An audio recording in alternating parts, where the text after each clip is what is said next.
Disclaimer: the images, text, and other materials used in our presentations are for educational purposes only. We respect the intellectual property rights of the original creators and owners. If you are the owner and have any concerns or issues, please contact us at sathi@iit.k iitk.ac.in and we shall remove the content immediately. Please note that the parts of the content may have been generated using generative AI, which is experimental. Hello, students. So we are continuing the yesterday's lecture. Okay, so Wheatstone Bridge. So we will do it for 10 to 15 minutes. Then we will come to our today's topic, that is NCERT exercise. Okay, we will complete it first. So what was the topic? 3.13 Wheatstone Bridge. So objective: understanding the Wheatstone Bridge principle and its balance condition. So this is the structure. This is the Wheatstone Bridge. Okay. So in this structure, diamond-like structure, resistors are connected in this form. Okay. So from A to B, one resistor R2 is connected. From A to D, R1 is connected.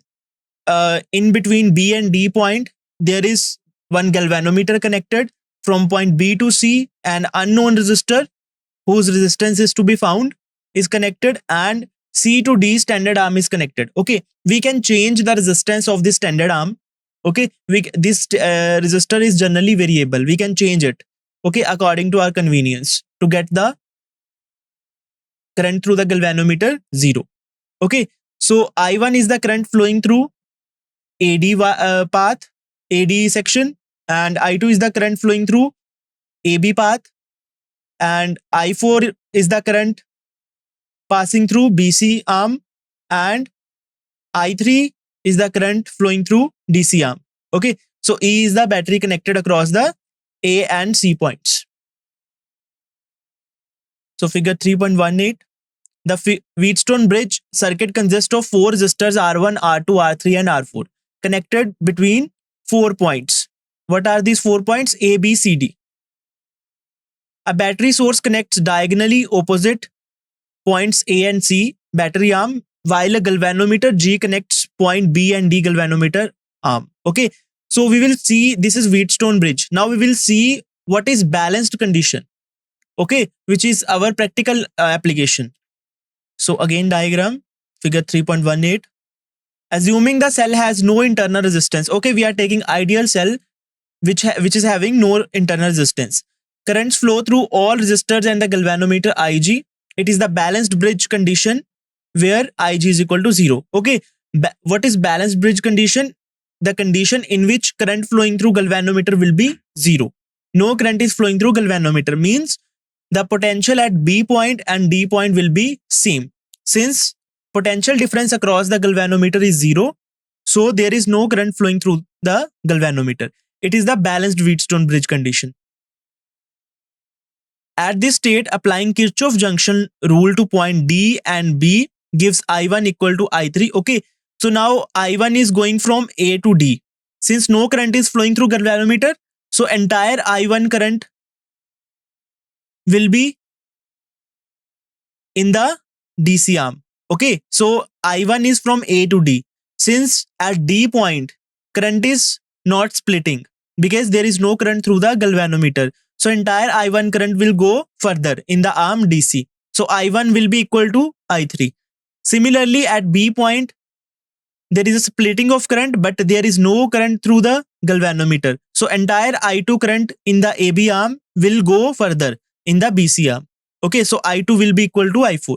So applying Kirchhoff's loop rule to loops ADBA. Okay, you can see in the diagram ADBA first loop and CBDC second loop. So applying Kirchhoff rules on both these arms will give for loop ADBA. For ADBA, you can see from going from A to D, we are going in the direction of I1. Okay, so we are going in the direction of I1. So potential drop will be negative. If we are going in the direction of current through any resistor, then potential drop will be negative. So what is the potential drop across R1? I1 R1. And we are taking negative sign because we are moving in the direction of current. So from A to D. Now from D to B, there is no current, so no potential drop, 0. From B to A, there is R2 resistor, and we are moving from B to B to A in the direction opposite to the I2 current. Now the potential drop will be I2 R2 and sign will be positive because we are moving opposite to the current. So I2 R2 equal to 0. And why current through potential drop across galvanometer is 0? Because Ig is 0. Put it as 3.62 equation. Similarly, for loop CBDC, applying same rules, you will get I2 R2 plus 0 minus I1 R3 equal to 0. Using I3 equal to I1 and I4 equal to I2. Okay, we have replaced I3 with I1 and I4 with I2 in this equation. Okay, mark it as 6.63. From first equation, we can infer I1 by I2 equal to R2 by R1. Similarly, from second equation, we got in the previous slide, I1 by I2 equal to R4 by R3. Okay, so from both these relations, we can say, therefore, the balance condition becomes when Wheatstone bridge is balanced, there is no current from the galvanometer, then from above two equations, I1 by I2 equal to R2 by R1, and similarly, I1 by I2 equal to R4 by R3. So from that, we can say R2 by R1 equal to R4 by R3. This is the balanced Wheatstone bridge. Okay, ratio of the resistances. R2 by R1 equal to R4 by R3. Mark it as 3.64a equation. Okay, this balance condition has practical application in determining unknown resistances. Okay, if R4 is not given, we have to find the R4. Okay, we know R1 and R2, and we can change or fix the value of R4. Sorry, R3. R4 we are going to find. R3 we can change according to our convenience, and R1 and R2 is fixed. And we can find the other resistance, unknown resistance R4, with the help of this balanced Wheatstone bridge condition. Okay, so it has practical application. By inserting an unknown resistance at R4 and using known value for R1 and R2. Okay, R1 and R2 values are known. And to find the unknown R4, R3 can be adjusted until the galvanometer shows no deflection. Okay, so we will adjust the R3. It is variable. We will adjust the R3 till the galvanometer shows null deflection, means current through galvanometer becomes 0. So this is the balanced Wheatstone bridge condition. At balance, the unknown resistance is given by R4 equal to R3, R2 by R1. What was the ratio? R4 by R3 equal to R2 by R1. From here we can say R4 equal to R3, R2 by R1. Where R2 and R1 are known, R3 we can adjust according to our convenience, and we can find the R4 when there is null deflection from the galvanometer. And put it as 3.64b equation. This principle is implemented in the practical device. Okay, so the practical device, the actual device that is based on this concept, Wheatstone bridge, is called a meter bridge. So now example 3.7. The four arms of the Wheatstone bridge have the following resistances. Okay, AB equal to 100 ohm, BC equal to 10 ohm, CD equal to 5 ohm, and DA equal to 60 ohm. Okay, this is the diagram, figure 3.19. AB in resistor which is connected between AB is of 100 ohm, BC is of 10 ohm, CD is of 5 ohm, and DA is of 60 ohm. Okay, and directions and notations for the current are also marked. Between A and B, I1 current. Between A and D, I2 current. Between D and C, I2 plus Ig current. Between B and C, I1 minus Ig current. And between B and D, there is Ig current. And battery of 10 volt is connected. Now you can see it is not balanced condition.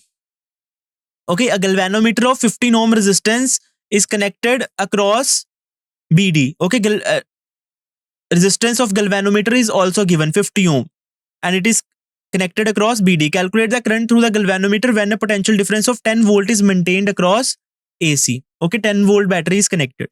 Now you can see, take the ratio 100 by 60 equal to 10 by 5. Okay, it is not equal. On both sides, take the ratio 100 by 60 and on other side 10 by 5. These two ratios are not equal, means this is not balanced condition. This is not balanced Wheatstone bridge.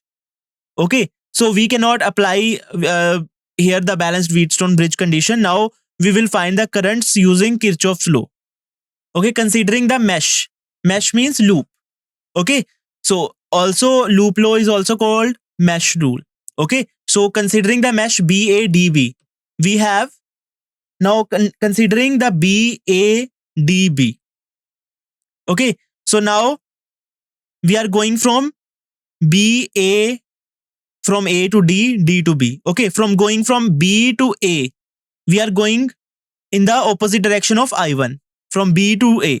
Okay, so potential drop will be I1 into resistance 100 ohm. So 100 I1 and it will be positive because we are moving in the opposite direction.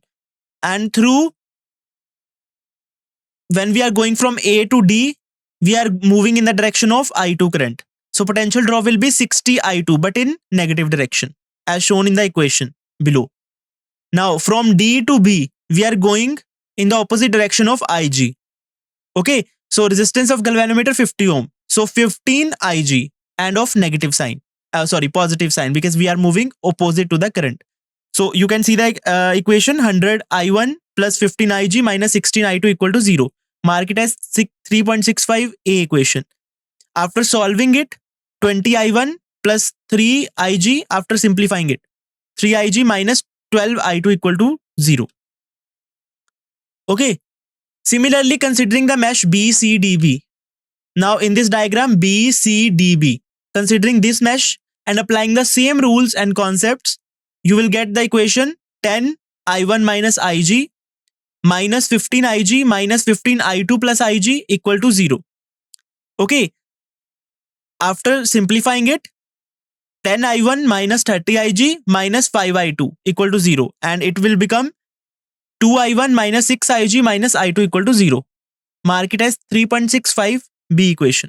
Now considering the mesh ADCEA. Okay, in this diagram ADCEA. Okay, E is battery. So ADCEA, considering this loop, outer loop. So now we can see from going, now we are going from ADCEA. Okay, now you can see from moving A to D or from moving D to C, we are moving in the direction of current. From A to D, it will be minus 60 I2. From D to C, it will be minus 5 I2 plus IG. And in battery, when we going from C to A in the outer section where battery is connected, we are going from negative terminal to positive terminal. So it will be plus 10 equal to 0. Okay. After rearranging, okay, 10 we will send in the opposite in the other side of the equation. Okay, 10 is in the left side of the equation. Plus 10. What was the equation? Minus 60 I2 plus minus 5 I2 plus IG plus 10 equal to 0. So we will send in the right side of the equation. It will become minus 10. So minus sign from each term will get cancelled. It will become 60 I2 plus 5 I2 plus IG equal to 10. And after simplifying it, 65 I2 plus 5 IG equal to 10. And after simplifying more, 13 I2 plus IG equal to 2. Mark it as 3.65 C equation. Now multiplying equation 3.65b by 10. Now we are going to solve these three equations. Okay, and to find the variables. So after multiplying equation 3.65b by 10, we will get 20 I1 minus 60 IG minus 10 I2 equal to 0. Mark it as 3.65d equation. From equation 3.65d and 3.65a, we have, after solving these two equations, we will get 63 IG minus 2 I2 equal to 0. I2 equal to 31.5 IG. This is the solving part. Okay, you have to do equation 3 questions are there. You have to solve it by displacement, by substitution, by any method. Mark it as 3.65 E equation. Now substituting the value of I2 into equation 3.65C, we get 13 into 31.5 Ig plus Ig equal to 2. So 410.5 Ig equal to 2. So Ig will become 4.87 milliampere. Okay, we have to find the current through the galvanometer, which is 4.87 milliampere. Okay, so this is the previous chapter. So now we are coming to our today's topic, that is NCERT exercise. So our today's topic, current electricity NCERT exercise 3.1 to 3.9. So this is the disclaimer. Learning objectives. So what are the learning objectives that are for these numericals? Calculate resistivity. You will learn to calculate resistivity of materials using the relationship between resistance, length and cross-sectional area of the conductor. You will understand electron drift velocity and its relationship with current, conductor dimensions and electron number density in conductors. You will learn to apply temperature coefficients to calculate resistance changes and final temperatures in conductors, particularly in heating elements. You will learn to apply concepts of power dissipation and temperature effects in practical applications like heating elements and battery charging circuits. You will understand and apply concepts of EMF, internal resistance and terminal voltage in batteries during discharge and charging process. You will analyze and solve complex circuit problems using Kirchhoff's law and network analysis for circuits containing multiple branches and EMF sources. Okay, so now what we are going to learn by this exercise, you will learn to apply all the concepts you have learned in the theory section. Okay, now you are going to apply and solve the problems. So this is the application part. So now coming to that part. So NCERT exercise 3.1. What is the question? The storage battery of a car has an EMF of 12 volt. If the internal resistance of the battery is 0.4 ohm, what is the maximum current that can be drawn from the battery? Okay, so you have to calculate the maximum current. Okay, I will give you some time to think about it.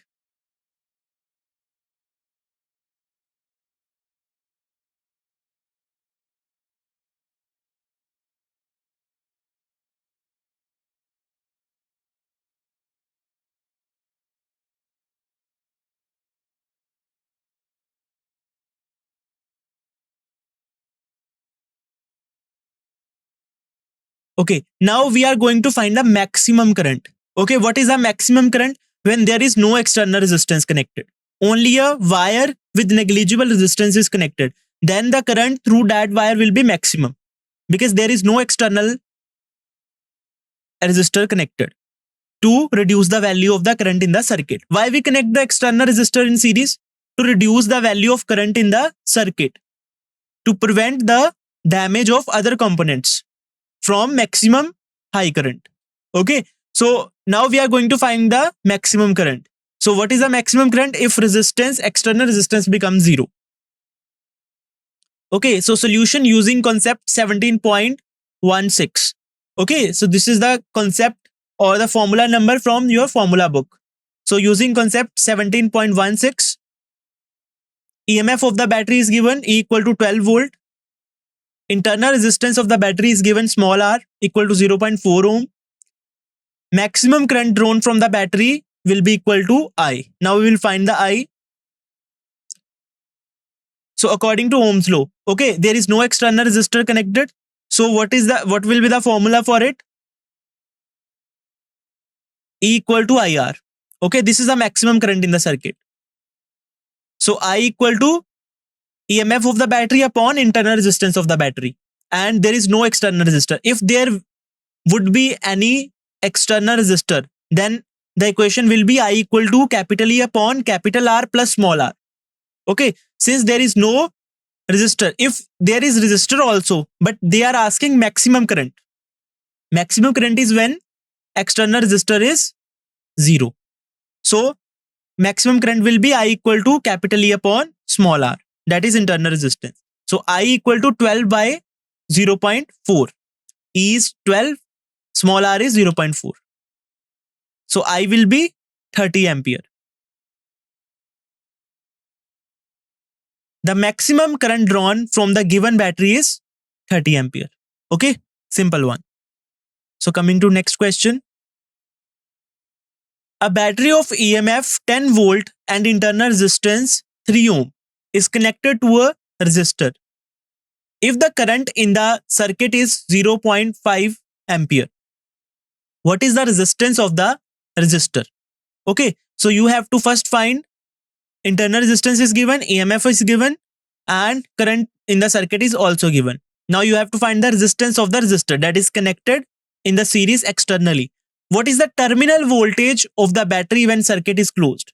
Okay, now since there is some internal resistance of the battery, okay, so terminal voltage of the battery we have to calculate. Okay, so I will give you some time to think and solve this question.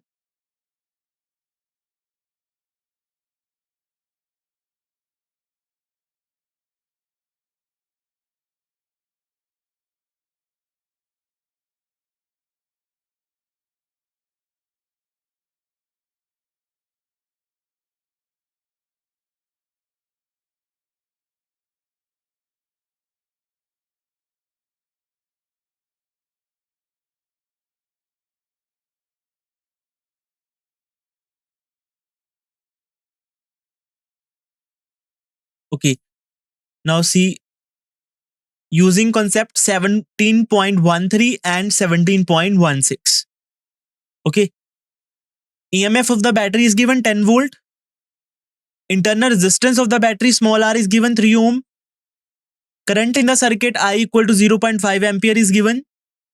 Resistance of the resistor is given equal to capital R. Now what we are going to do, the relation for current using Ohm's law is, this is the relation. Okay, I already mentioned in the previous example that if there is external resistor connected, then I will be equal to E upon capital R plus small r. Okay, capital R is external resistance, small r is internal resistance of the battery. The relation for using using Ohm's law, this is I equal to capital E upon capital R plus R. So capital R plus small r equal to E upon I. So R plus R, value of E is given 10 volt, value of small r is given, E, I is given, current value of current is given 0.5 ampere.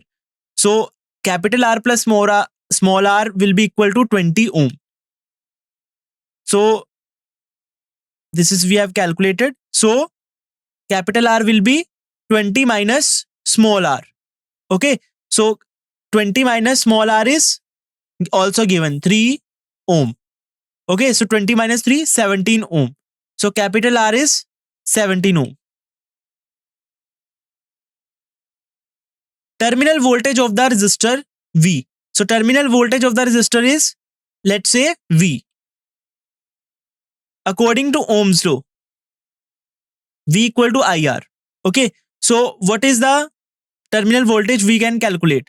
So terminal voltage of battery is simply the potential difference across the external resistor. Okay, so what is the terminal voltage of the battery when battery is being used and it has some internal resistance?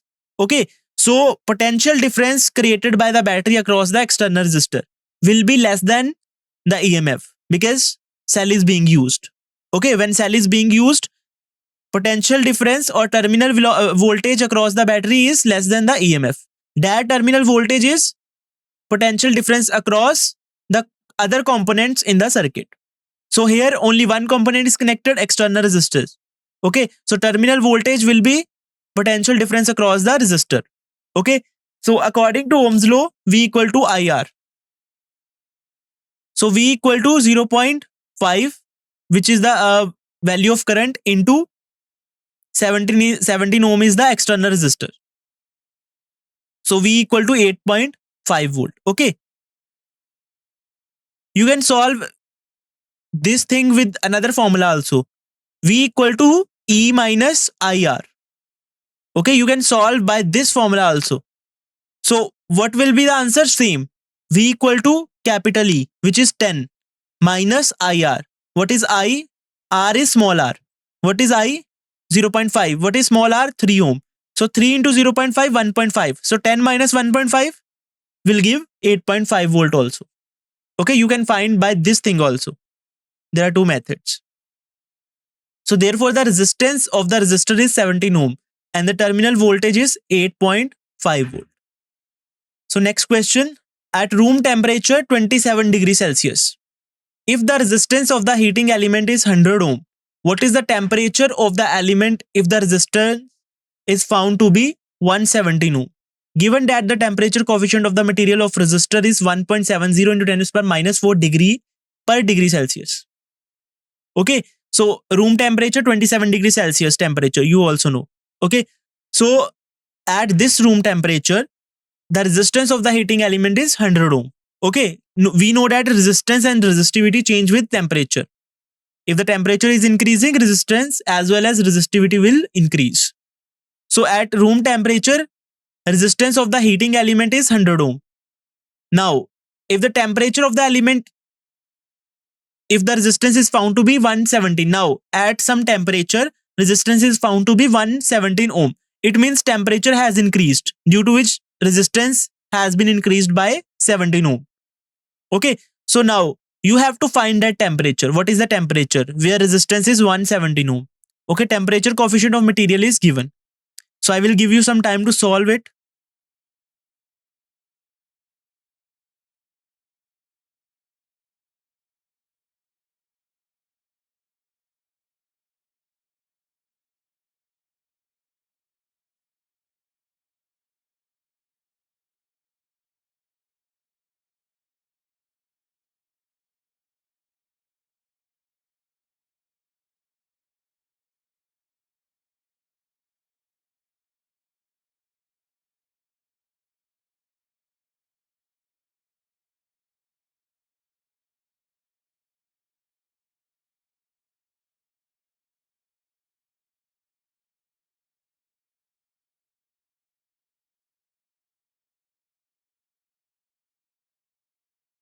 Okay, so let's see the solution. So using concept 17.4.2, room temperature is given T naught equal to, T naught is the reference temperature we are going to take. Okay, we can take, we generally take 0 degree Celsius as reference, but we can take room temperature as reference also. So reference temperature, room temperature, T naught equal to 27 degree Celsius. Resistance of the heating element T naught at T naught. Okay, resistance of the heating element at this temperature, at this reference temperature is given R naught, which is 100 ohm. Okay, at 27 degrees Celsius, temperature is given 100 ohm. Now let T be the increased temperature of the element. Okay, so let T be the temperature at which the resistance is given 117 ohm, increased temperature. Resistance of the heating element at T temperature, which is denoted by RT, equal to 117 ohm. Temperature coefficient of the material of the heating element is also given. Alpha is equal to 1.70 in 10 to the power minus 4 per degree Celsius. Alpha is given by the relation. So alpha is given by the relation this. So we know that for resistivity, this is the resistivity, dependence of resistivity on temperature. This is the relation. Also for resistance, relation is same. Dependence of resistance on the temperature. So it is RT. RT is given by equal to R naught, reference resistance, in bracket 1 plus alpha delta T. Okay. So after simplifying it, RT, the resistance at temperature T, equal to R naught, which is resistance at some reference temperature or room temperature. In bracket 1 plus alpha, what is delta T? T minus T naught.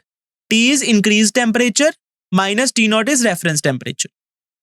So temperature here we can take in degree Celsius as well as in Kelvin, because difference, if we take temperature in Kelvins and take the difference, it will be same if we take the difference in degree Celsius temperature. Okay, because what is conversion of degree Celsius to Kelvin? So Kelvin degree 1 degree 0 degree Celsius is equal to 273.15 Kelvin. So we have to just add 273.15 to convert it into Kelvin. When we take the difference of both the temperature, difference will be same. Okay.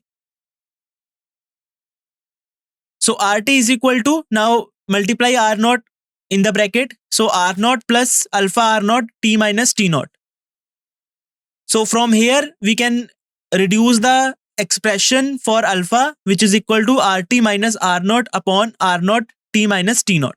Okay, now RT we know, no, yes, 117 ohm. R naught we know, 100 ohm.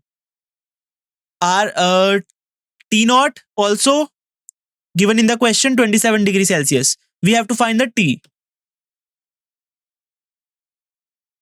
So after rearranging this expression, T minus T naught is equal to RT minus R naught upon R naught alpha. So put the value of T naught, R naught, RT and alpha. Okay, so T minus 27 equal to 117 minus 100 upon 100, and value of alpha is 1.7 into 10 to the power minus 4.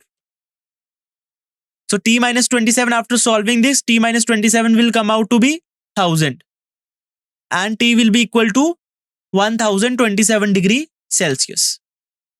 So therefore the resistance of the element is 117 ohm, which is given at some T temperature, and the temperature at which the resistance is 117 ohm of the heating element becomes 1027 degrees Celsius. Okay, so 17 ohm resistance is increasing when there is a temperature increase of 1000 degrees Celsius.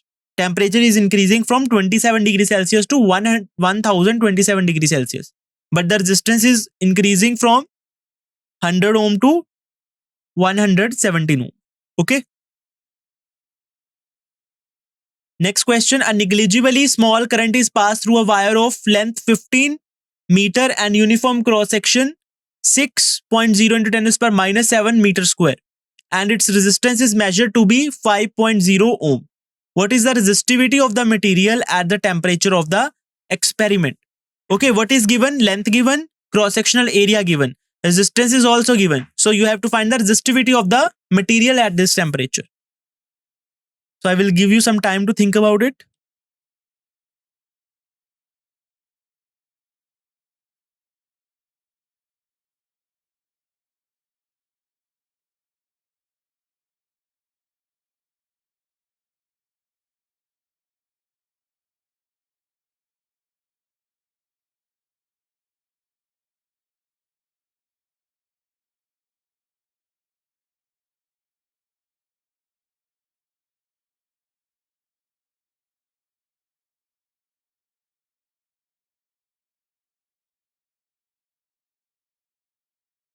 Solution using concept 17.8. Okay, length of the wire is given L equal to 15 meter. Area of cross section of the wire is given A equal to 6.0 into 10 to the power minus 7 meter square. Resistance of the material of the wire is also given R equal to 5 ohm. Resistivity of the material of the wire is given by rho. So what is the relation between resistance and rho? So resistance is related with the resistivity as R equal to rho L by A. So we will rearrange this equation for rho. So rho is equal to R A upon L. Put the values of R A and L. So 5 into 6 into 10 to the power minus 7 upon 15. So rho will be 2 into 10 to the power minus 7 ohm meter. Therefore, resistivity of the material is 2 into 10 to the power minus 7 ohm. Okay. So in question, it is written what is the resistivity of the material at the temperature of the experiment. Since temperatures are not given, So there is no role of temperature in this question. Okay. Also, it is mentioned negligibly small current. Okay, I have highlighted it because when negligibly small current is flowing through a conductor, then the increase in temperature will be nearly zero because very small current is flowing through it. So energy dissipation is also very, very small, which can be neglected. So there is no significant increase in temperature. So we can neglect it. And also temperature in this question is not given. So we are not doing anything with the temperature. We are just finding resistivity. So next exercise 3.5. A silver wire has a resistance of 2.1 ohm at 27.5 degrees Celsius and a resistance of 2.7 ohm at 100 degrees Celsius. Determine the temperature coefficient of resistivity of silver. Okay, so a silver wire is there. Its resistance at 27.5 degrees Celsius, which is almost room temperature. Okay, we took 27 degrees Celsius as room temperature. Here 27.5 degrees Celsius is mentioned, which is nearly room temperature. So at room temperature, 2.1 ohm resistance is given. And at 100 degrees Celsius, resistance will increase to 2.7 ohm. What is the temperature coefficient of resistivity we have to find? So I will give you some time to solve it.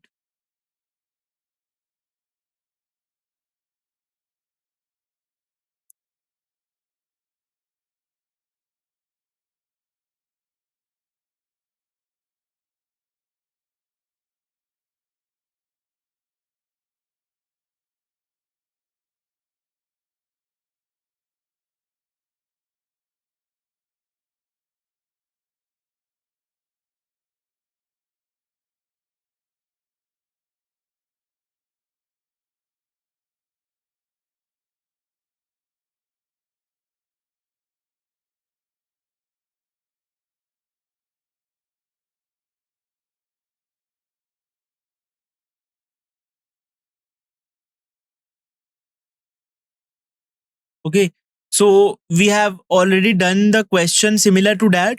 Okay, so we are doing in same steps. Let's see, using concept 17.4.2, temperature T naught is given. T naught is equal to 27.5 degrees Celsius. Resistance of the silver wire at this reference temperature T naught is R naught, which is equal to 2.1 ohm, which is given in the question. Temperature T is equal to 100 degrees Celsius. Resistance of the silver wire at T, which is RT, equal to 2.7 ohm. Okay, so these things are given in the question. Temperature coefficient of silver is equal to alpha. So we have to find this alpha. Alpha is given by the relation. Same relation. RT is equal to R naught 1 plus alpha delta T. After simplifying it, RT is equal to R naught plus alpha R naught T minus T naught. And for alpha, we will, after rearranging this equation, we will get the relation for alpha, which is equal to RT minus R naught upon R naught T minus T naught. Okay, RT is also given 2.7 ohm. R naught is also given 2.1 ohm. T is given 100 degrees Celsius. T naught is also given 27.5 degrees Celsius. Put this value in this equation and you will find the answer. So alpha is equal to 2.7 minus 2.1 upon 2.1 in bracket 100 minus 27.5. So alpha is equal to 0.0039 degree per degree Celsius. Okay, so alpha is equal to 0.0039 per degree Celsius. Therefore, temperature coefficient of the resistivity of silver is 0.0039 per degree Celsius. Okay, similar question. Next exercise 3.6. A heating element using nichrome connected to 230 volt supply draws an initial current of 3.2 ampere, which settles after a few seconds to a steady value of 2.8 ampere. What is the steady temperature of the heating element that we have to find? If the room temperature is 27 degrees Celsius. Temperature coefficient of resistance of nichrome averaged over the temperature range in volt is 1.70 in 10 per minus 4 per degree Celsius. Okay, so heating element is given and it is connected across a 230 volt supply. Its initial current means at room temperature. when we just connected it with the external supply. Then the temperature of the wires, connecting wires, and all the components will be of room temperature. Okay, so initial current, which means at room temperature, will be 3.2 ampere. Okay, now after a few seconds, it will go up to a steady value 2.8 ampere. So, what is the value of temperature at the steady current? What is the steady temperature of the heating element at which we have achieved this steady current? That is 2.8 ampere. So, we have to find that steady temperature. Okay, if the room temperature is 27.0 degrees Celsius and temperature coefficient is also given. So, I will give you some time to solve it.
Let's see the solution.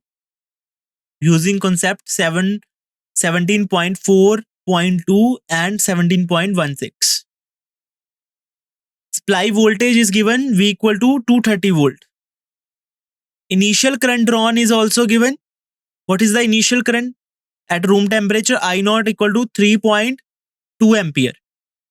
Okay, initial resistance, which is given by the following relation, R naught is equal to V by I naught. So initial resistance R naught will be given by supply voltage upon the initial current. So what was the initial resistance at room temperature? It is given by supply voltage V upon I naught, which is initial current when we just connect the external voltage device. Okay, so R equal to what is V, 230 volt, and what is the initial current? 3.2 ampere. So R naught will be equal to 71.87 ohm. So we have calculated R naught. Now steady state value of the current at steady temperature T. So there is some steady temperature, means constant temperature we have maintained around the setup, around this heating element. Constant temperature we have maintained. That constant temperature is T. So at that steady temperature, what is the value of steady current given in the question? IT equal to 2.8 ampere. Resistance at the steady state will be equal to RT. Okay, at steady state, the resistance of the heating element becomes RT, which is given as RT is given as V upon IT. So, okay, resistance at steady temperature T equal to voltage upon the current at steady temperature, steady current, which is equal to 230 upon 2.8. And resistance at steady temperature came out to be 82.14 ohm. Now, temperature coefficient of nichrome is given 1.70 into 10 raised by minus 4 per degree Celsius. Initial temperature of the nichrome wire is also given. T naught is equal to 27.0 degrees Celsius. Okay, steady state temperature reached by nichrome is T. Okay, so R naught we have calculated, RT we have calculated. T naught is given, alpha is given, and T steady state temperature we have to calculate. Now, T can be obtained by following relation for alpha. Again, same formula, RT is equal to R naught, 1 plus alpha delta T. RT is equal to R naught plus alpha R naught T minus T naught. And alpha is equal to RT minus R naught upon R naught T minus T naught. So T minus 27 degrees Celsius, and putting the values of RT, R naught and T naught, you will get equal to 82.14 minus 71.87 upon 71.87 into 1.7 into 10 raised power minus 4. And after solving this, you will get T minus 27 degrees Celsius is equal to 840.5 degrees Celsius. Okay, and T is equal to, after adding 27 on the other side, 840.5 plus 27, and T will be equal to 867.5 degree Celsius. Okay, so this is the steady temperature of heating element at which there is a steady current from the component, which is 2.8 ampere. Okay, therefore the steady temperature of the heating element is 867.5 degree Celsius. Got it? So the next question, determine the current in each branch of the network shown in the figure. Okay, in the left hand side of figure, it is only resistances are shown and direction of currents are shown. Okay, in right side of the diagram, okay, which is showing the notations of currents and also the points A, B, C, D, E, F more accurately.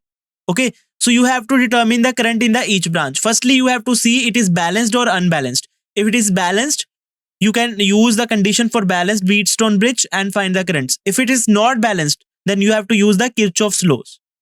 Okay, so I will give you some time to think about it because it is very long to solve. You cannot solve. We will solve it. You can solve it with me, and you can get some idea that how we can solve this. Okay, how loop rule is going to apply here. So I will give you some time to think about it.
Okay, let's see. So you can see in the right side diagram, there is I2 current flowing from A to B, I2 minus I4 current flowing from B to C, I4 current is flowing from B to D, and from A to D, I3 current is flowing, from D to C, I3 plus I4 current is flowing, and what is I1, which is equal to I2 plus I3. At point A, I1 is splitted into two currents, I2 plus and I3, and at point C, these two currents are merged again, and it will result I2 plus I3 equal to I1. Okay, so one equation we came to know is I1 equal to I2 plus I3. Okay, other equations we have to find using Kirchhoff's loop rule.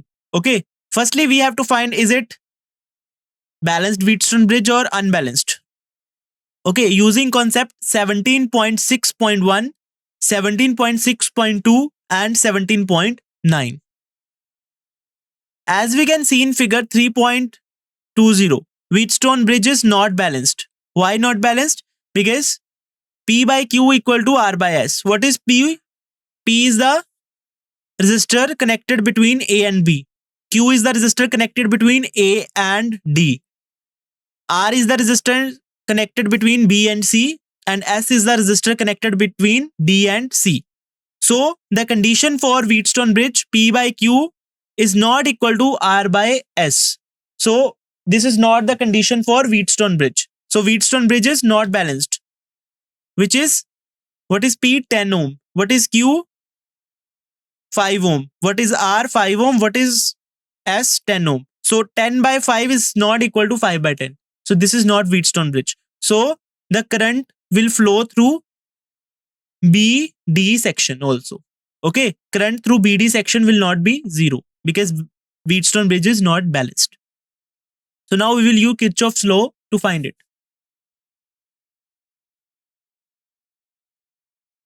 To determine the current in each branch of the given circuit, we will use Kirchhoff's law.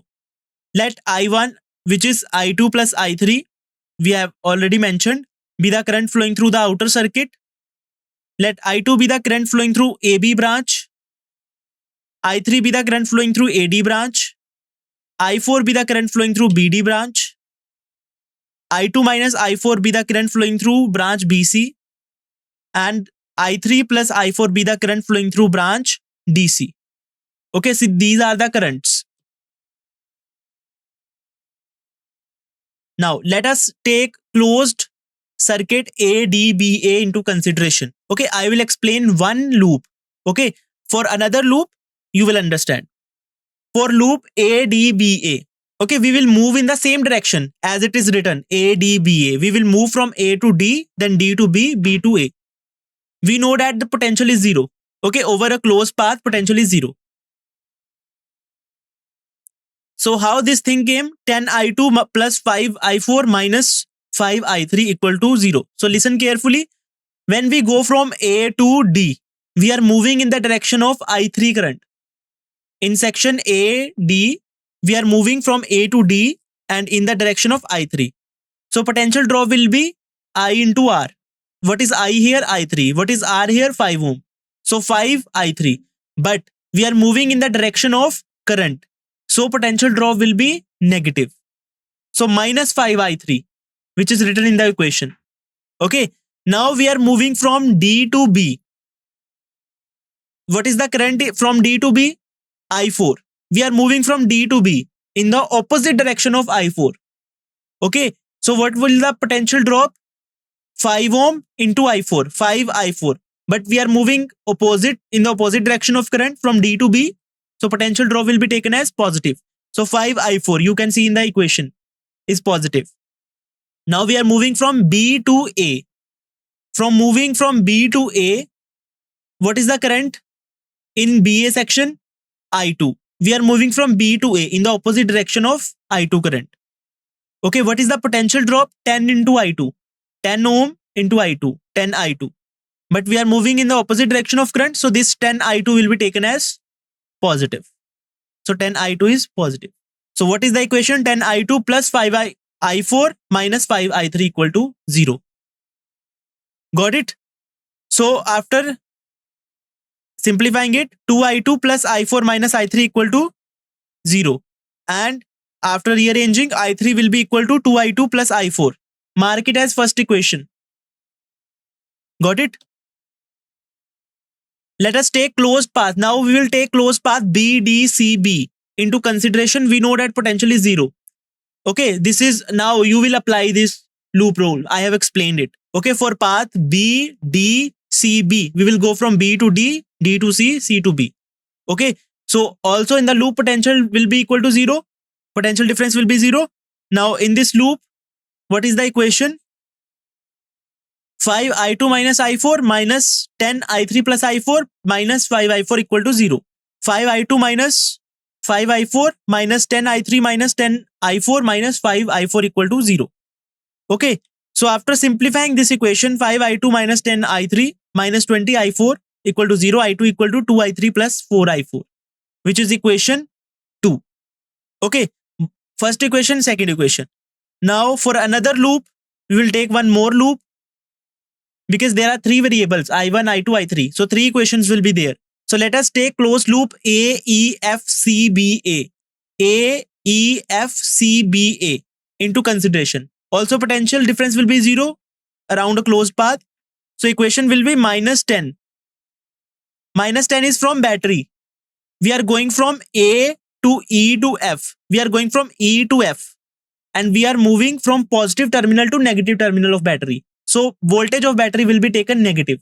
If we are moving from negative terminal to positive terminal of battery, then voltage will be taken positive. Okay. So from battery now we are moving from E to F. So will be minus 10 plus 10 I1 plus 10 I2 plus 5 I2 minus I4 will be, which will be equal to 0. 10 equal to 15 I2 plus 10 I1 minus 5 I4. 3 I2 plus 2 I1 minus I4 equal to minus I4 equal to 2. Mark it as third equation. Now three equations we have got. From equation 1 and 2, now we will solve these three equations and one more equation, which is I1 equal to I2 plus I3, which is also given in the diagram in the outer circuit. I3 plus I2 equal to I1. Now we will solve these four equation and find the three variables. Okay. From equation 1 and 2, we have I3 equal to 2I3 plus 4I4 plus I4. I3 equal to 4I3 plus 8I4 plus I4. Okay, minus 3I3 equal to 9I4 and I3 will be equal to minus 3I4. Mark it as fourth equation. Now put equation 4 in equation 1. We will get I3 equal to 2I2 plus I4 minus 3I4 equal to 2I2 plus I4 minus 4I4 equal to 2I2. I2 will be equal to minus 2I4. Mark it as fifth equation. From above figure, we infer that I1 equal to I3 plus I2, and this is sixth equation. Putting sixth equation in equation 3, 3I2 plus 2I3 plus I2 minus I4 equal to 2, 5I2 plus 2I3 minus I4 equal to 2. Mark it as 7 equation. Putting equation 4 and 5 in equation 7, we will obtain 5 minus 2I4 plus 2 minus 3I4 minus I4 equal to 2. Minus 10 I4 minus 6 I4 minus I4 equal to 2. Okay, this is a solving part. So 17 I4 will be equal to minus 2. So I4 will be minus 2 by 17 ampere. Equation 4 and 5 will reduce to now I3 will be equal to minus 3 I4. Now putting the value of I4, we will get I3 equal to 16 by 17 ampere. Similarly, I2 is equal to minus 2 I4. We will get I2 equal to minus 2 by 17 equal to 14 by 17 ampere. So I2 minus I4 will be equal to now, after solving, putting the value of I2 and I4, we will get 6 upon 17 ampere. I3 plus I4 will be equal to 4 by 17 ampere. And I1 equal to I3 plus I2. So putting this value, I1 will come out to be 10 by 17 ampere. Therefore, current in each branch will be, in branch AB branch, current will be 4 by 17 ampere. In BC branch, current will be 6 by 17 ampere. In CD branch, current will be minus 4 upon 17 ampere. In AD branch, current will be 6 by 17 ampere. In BD branch, current will be minus 2 upon 17 ampere. Minus sign indicates that the direction we have taken of current will be reversed. Okay, next question. A storage of battery 8 volt and internal resistance 0.5 ohm is being charged by 120 volt DC supply using a series resistor of 15.5 ohm. What is the terminal voltage of the battery during charging? What is the purpose of having a series resistor in the charging circuit? Okay. So let's see, using concept 17.13 and 17.16. So this is the diagram figure showing a storage battery connected to DC supply and external resistance are in the series. Okay, this is the circuit diagram. Now this 120 volt will charge the 8 volt battery. Okay, so we will have to find the net EMF. So EMF of the storage battery is given 8 volt. Internal resistance of the battery is given 0.5 ohm. DC supply voltage is 120 volt. And resistance, external resistance is 15.5 ohm. Effective voltage in the circuit. Now we have to find the effective voltage because two sources are connected. One is 8 volt battery and another 120 DC voltage is used to charge the 8 volt battery. So now effective voltage in the circuit will be R is connected to the storage battery in series. Hence we can write as V dash equal to V minus E. Okay, V is the voltage of DC minus EMF of the 8 volt battery. So effective voltage will be 120 minus 8. So V dash will be 112 volt. Okay, now we have found the effective voltage. Now current flowing through the circuit will be I, which is given by the relation I equal to effective voltage upon R plus R. So putting the values of effective voltage 112 upon R plus R, which will be summed up to 16, and I will be 7 ampere. Okay, so voltage across the resistor R will be given IR equal to 7 into 15.5, which is 108.5 volt. So DC voltage is given by terminal voltage of battery plus voltage drop across R. So terminal voltage from here will be DC voltage minus voltage across R, which will be equal to 11.5 volt. Okay, why a series resistor is connected? I have already mentioned in the previous example that a series resistor is charging circuit limits the current drawn from the external source. It will prevent the damage of other components. It will reduce the maximum current. The current will be extremely high in its absence. This is very dangerous. Next question, number density of free electrons in the copper conductor estimated in example 3.1 is 8.5 into 10 raised power 28 per meter cube. How long does an electron take to drift from one end of a wire 3 meter long to its other end? The area of cross section of the wire is given 2 into 10 raised power minus 6 meter square, and it is carrying a current of 3 ampere. So solution using concept 17.2, number density is given. Length of the wire is given 3 meter. Area of cross section is given. Current is given 3 ampere. Electric conductor is given, electric current is given by below formula I equal to NeAVD, where E equal to charge on an electron. So drift velocity is given by length by time. So length of the conductor and time taken to cover that length. Okay, so drift velocity is also given by that formula. Now we will put I equal to NeVD. We will replace VD will L upon T. Now put the values. T will be given as NaEL upon I. Now put the values of all the terms and find T. So T will be 2.7 into 10 raised power 4 seconds. Therefore, the time taken by the electron to drift from one end of the wire to the other is 2.7 into 10 raised power 4 seconds. So thank you. I hope you enjoyed the session.